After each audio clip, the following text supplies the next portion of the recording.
즉 성도와 그의 자녀들을 챙기느라 정작 저의 소중한 자녀를 챙기지 못한 저의 부족한 연약한 모습을 오늘 사무엘의 모습 속에서 발견하게 되었어요. 사무엘의 모습이 바로 저의 모습이더라고요. 한 주간 동안 이 말씀을 묵상하면서 얼마나 제 마음에 찔림이 있었는지 몰라요. 하나님 앞에 무릎을 꿇지 않을 수가 없고 죄송스럽고, 저는 오늘 말씀을 묵상하면서 사무엘도 굉장히 바쁘게 많은 사역을 감당하지 않았을까 생각해 봤습니다. 여러분, 특별히 사무엘상 7장 마지막 부분을 보게 되면요, 그가 어떻게 장년기를 수십 년 동안 보냈는지에 대해서 잘 기록이 되어 있어요. 우리 한번 같이 읽어봅니다. 시작. 사무엘이 사는 날 동안에 이스라엘을 다스렸을 때 해마다 베델과 길갈과 미스바로 순회하여 그 모든 곳에서 이스라엘을 다스렸고, 라마로 돌아왔으니 이는 거기에 자기 집이 있음이니라. 거기서도 이스라엘을 다스렸으며 또 거기에 여호와를 위하여 제단을 쌓았더라. 자, 이 구절을 잘 보세요.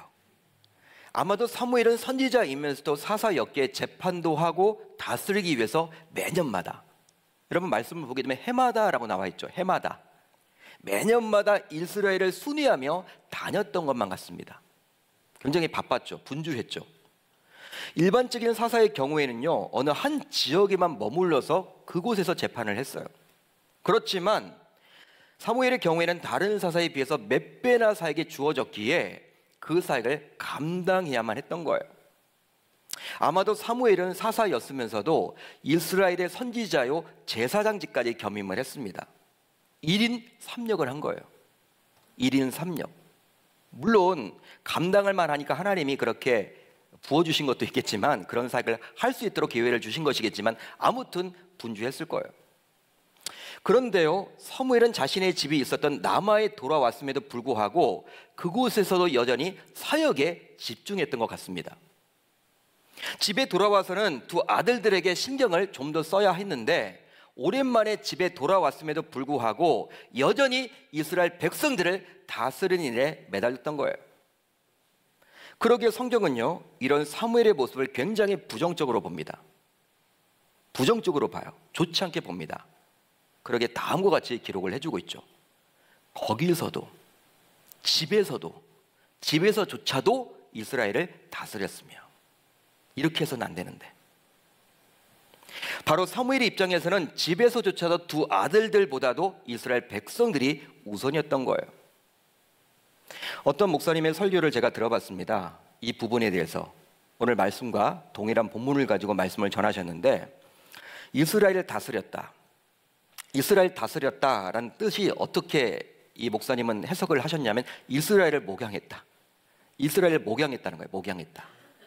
그러면서 목양의 핵심은 말씀을 먹이고 가리키는 것이기에, 이스라엘 백성들을 다스리는 것은 이스라엘 백성들에게 말씀을 먹이는 것이라고 해석을 하시더라고요. 이런 관점으로 오늘 본문을 보게 되면 사무엘은요, 이스라엘 백성들에게 말씀을 먹이느라 분주한 나머지 정작 중요한 자신의 두 아들들에게는 말씀을 먹이지 못한 거예요. 말씀을 먹이지 못한 거예요.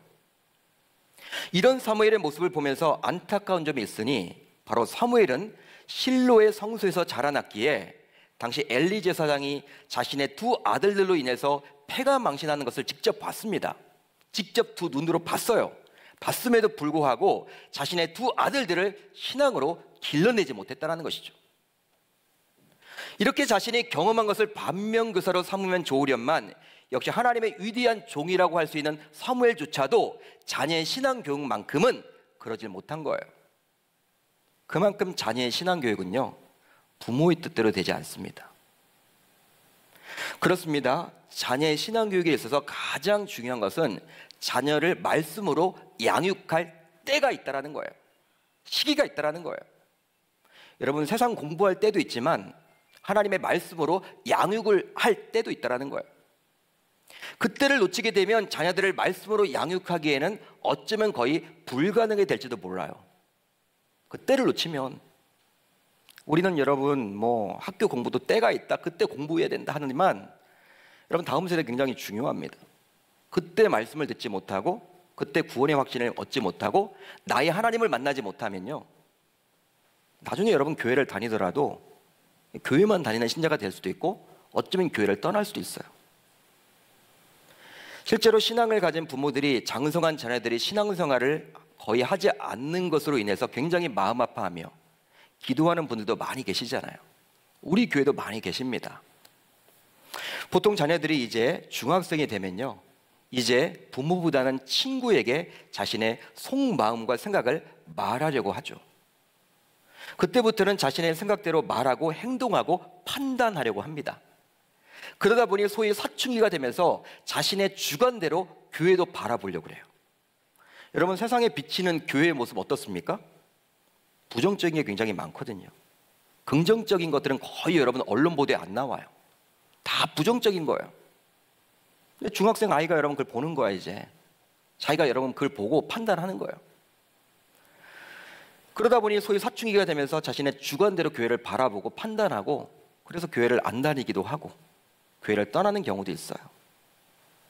또 자녀들 나름대로 학업량이 굉장히 많아지죠. 뭐 중학교 여러분 요즘에 들어가기만 해도 굉장히 여러분 공부량이 많잖아요. 막 선행학습도 해야 된다. 여러분 이런 여러 가지 공부들 굉장히 많아요.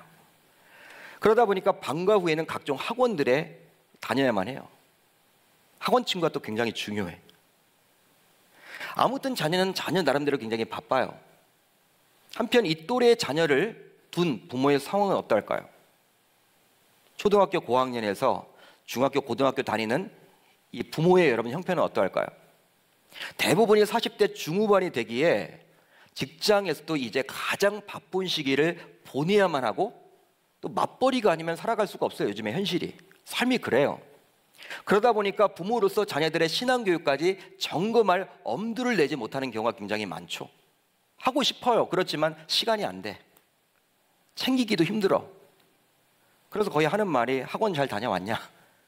학교 잘 다녀왔냐? 이 이야기죠. 교회에서 무엇을 배웠고 어떤 말씀 때문에 고민하고 있고 구원의 확신은 있고 교회 친구가 누군지 전혀 관심이 못해요.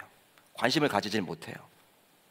그러면서도 자녀가 교회에 출석하지 않아도 그냥 때가 되면 뭐 돌아오겠지. 우리 기독교 집안인데, 아비와 어미가 이렇게 기도하고 있는데 언젠간 돌아올 거야. 막연한 기대감을 갖는다라는 거예요. 그렇지만 오늘 본문을 통해서 우리가 알 수 있는 것은 부모가 아무리 바쁘고 분주하더라도 자녀의 신앙교육만큼은 관심을 가지고 점검해야만 합니다.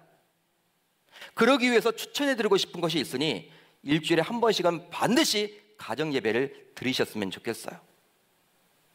매주 일정한 일시를 정해서 가족 구성원들이 모두 모이기로 힘쓰시길 바라고, 신앙의 가장이 예배를 인도하셔야 돼요. 신앙의 가장. 목사님 저희 남편이 교회를 안 다니는데. 본인이 하시면 돼요. 자녀를 모아놓고. 그렇게 여러분 신앙의 가장이 가정예배를 지속적으로 인도하게 되면요, 그 가정예배를 통해서 지난 일주일 동안 어떻게 살아왔는지 다 점검도 하고, 또 구원의 확신이 있는지, 또 다음 세대 목사님과 전도사님 통해서 뭘 배우고 있는지 점검을 하기 때문에 그 가정의 자녀들만큼은 장성해도 신앙에서 멀어지게 되지 않을 줄 우리 주님의 이름으로 축원합니다. 축원합니다. 점검하는 거예요, 여러분. 굉장히 중요합니다. 이게 잘 안 되죠, 여러분. 저도 바쁘다 보면 뭐 예배를 드릴 때도 있고 가정 예배를 안 될 때도 있더라고요. 목회자지만. 근데 우리가 해보자고요.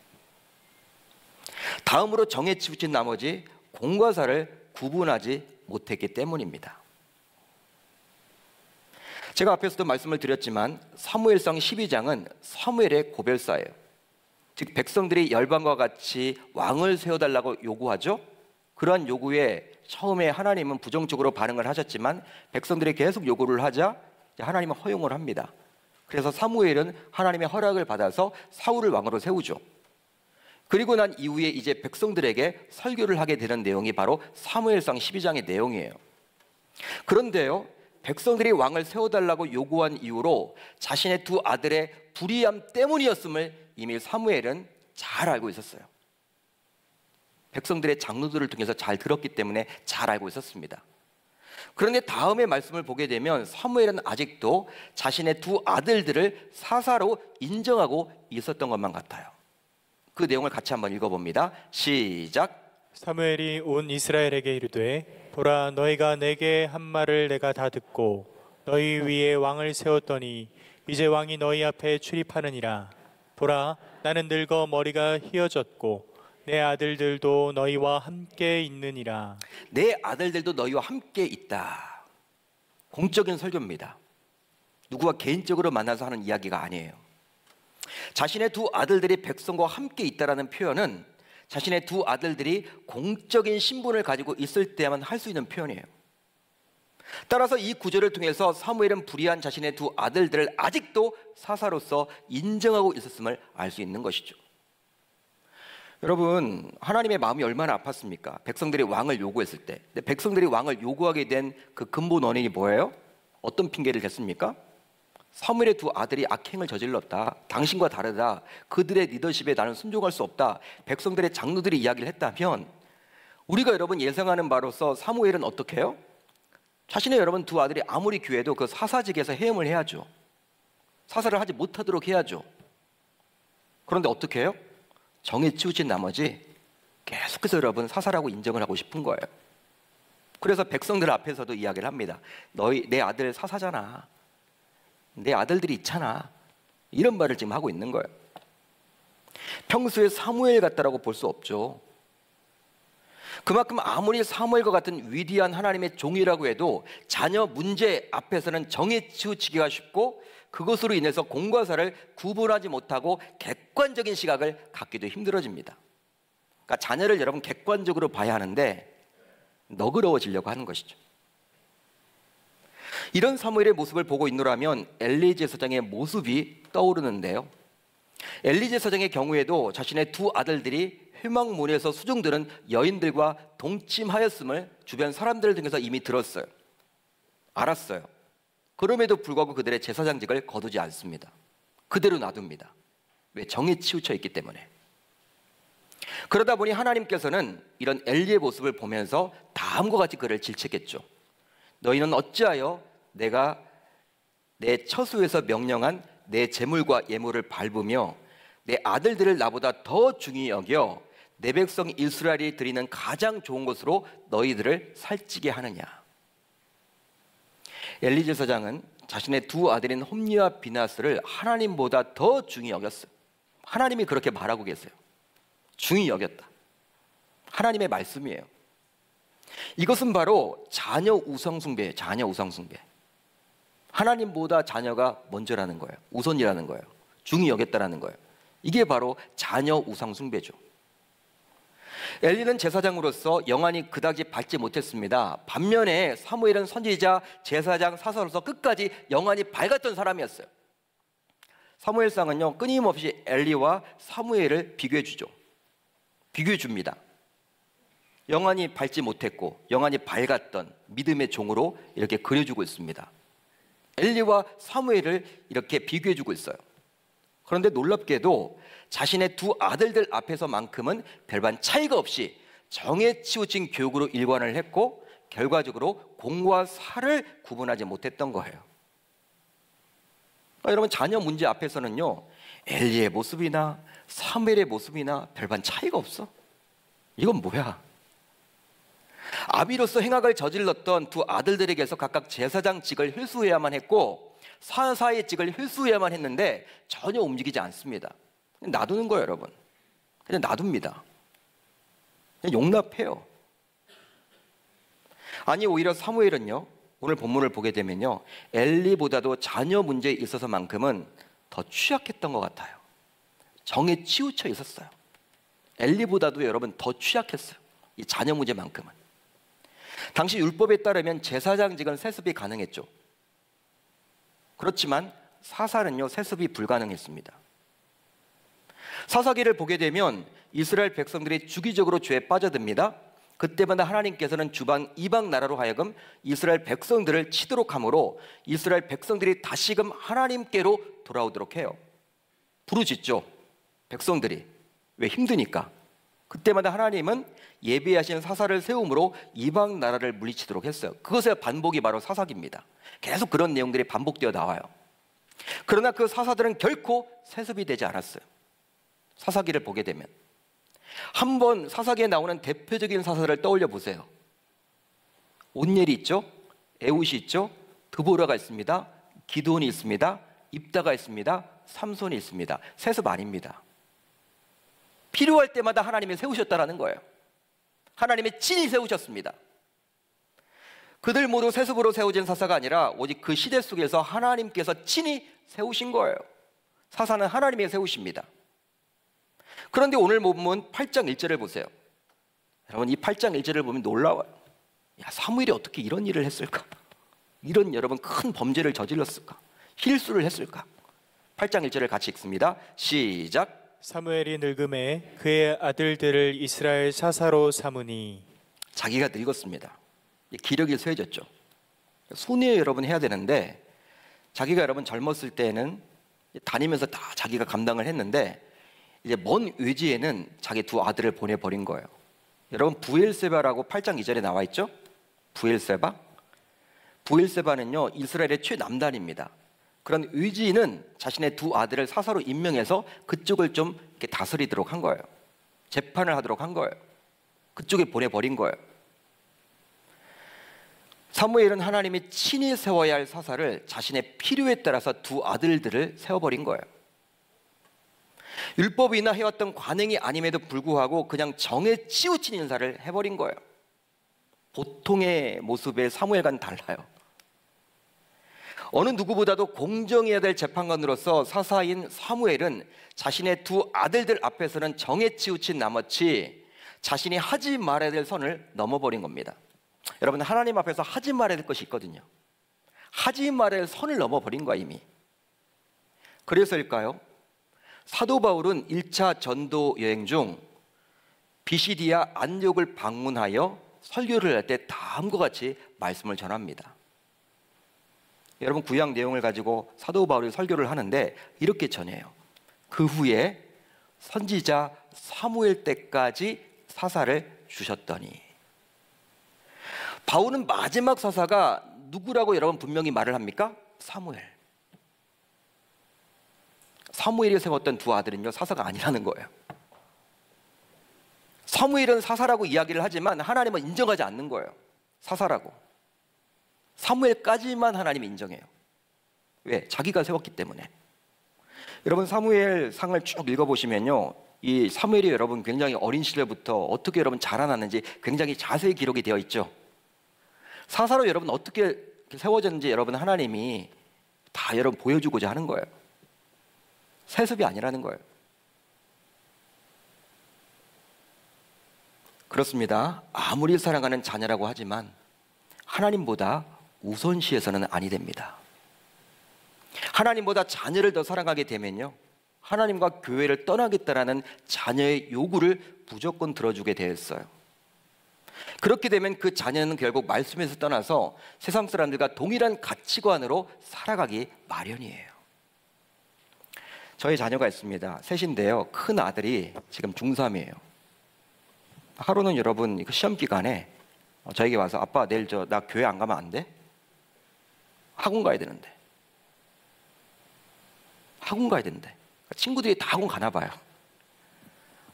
와, 전 충격이었어. 제 아들이, 나의 아들이 그런 말을 하다니, 나의 분신이 그런 말을 하다니. 제가 어떻게 대답을 했을까요? 너 학원 가지 마. 너 학원 가지 마. 주일 예배, 학원, 주일 예배가 우선이야. 일부 예배, 어른 일부 예배 있으니까 그 정말 중요하면 그 일부 예배라도 나와서 예배 드리고 이동해.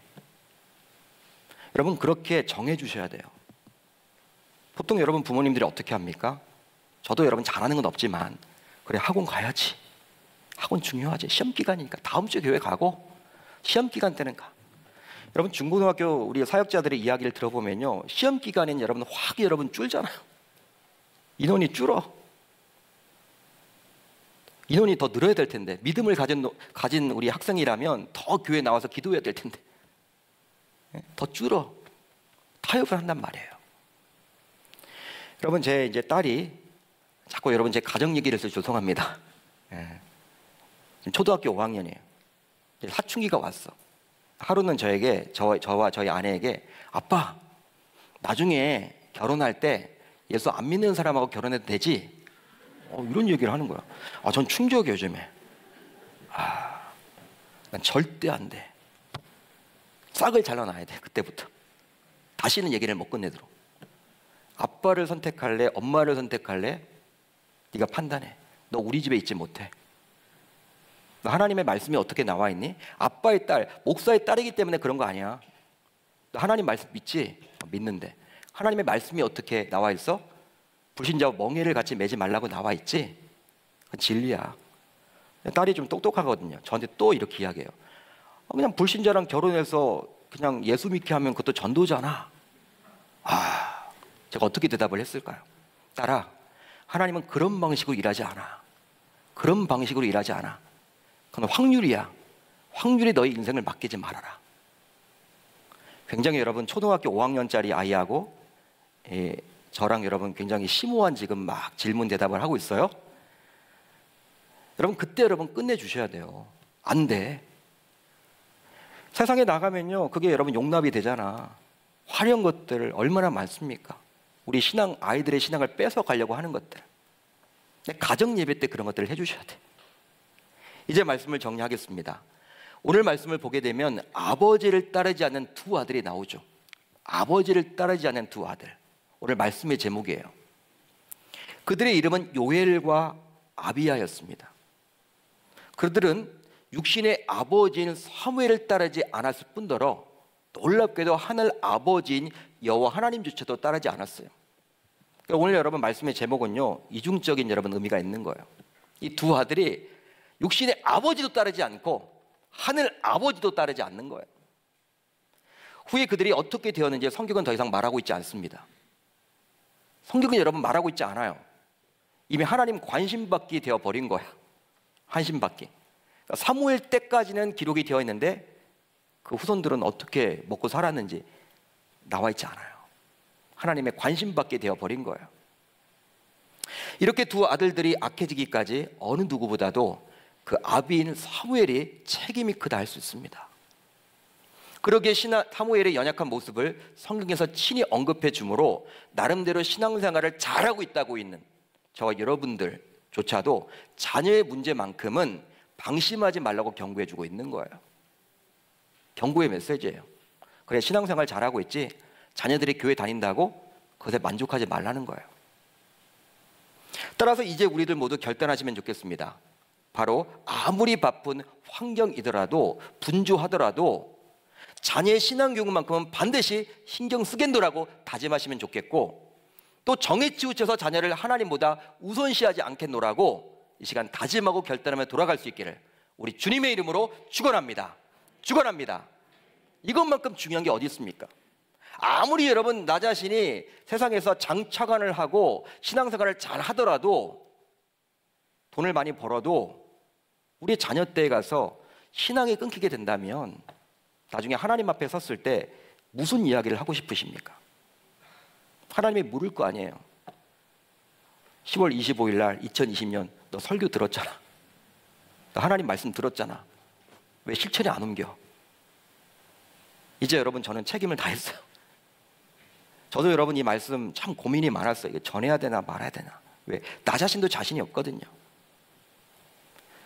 여러분 자녀를 여러분 어떻게 내 자녀가 잘 된다라고 여러분 어떻게 보장을 합니까? 목회자지만 쉽지 않거든요. 그렇지만 지난 한 주 동안은 하나님 말씀 자꾸 9장으로 넘어가야 되는데 이 8장에서 넘어가지 않는 거예요. 하나님께서 말씀을 주시는 거예요. 전해라. 사무엘도 그래도 실패했잖아. 그걸 보여주는 것은 우리들에게는 더 이상 실패하지 말라는 의미야. 사랑하는 우리 계명공동체 성도 여러분, 정말 다음 세대에 관심을 가지시고 늦지 않았습니다. 목사님 저희 자녀들은 다 컸는데요. 여러분 자녀는 그렇더라도 손주를 놓치지 마세요. 붙잡으세요. 그 자녀 여러분 또 계속 기도를 하세요. 하나님께 여러분 매달리세요. 하나님이 해주셔야 하는 거예요. 이 자녀들이 자랄 때 내가 놓쳤다면 지금이라도 늦지 않았습니다. 그 자녀를 위해서 정말 눈물로 기도하신다면 하나님이 여러분들의 눈물의 기도를 듣고 우리 자녀들, 우리 손주들이 회복되게 되리라 저는 믿습니다. 그런 은혜가 나타날 수 있기를 우리 주님의 이름으로 축원합니다.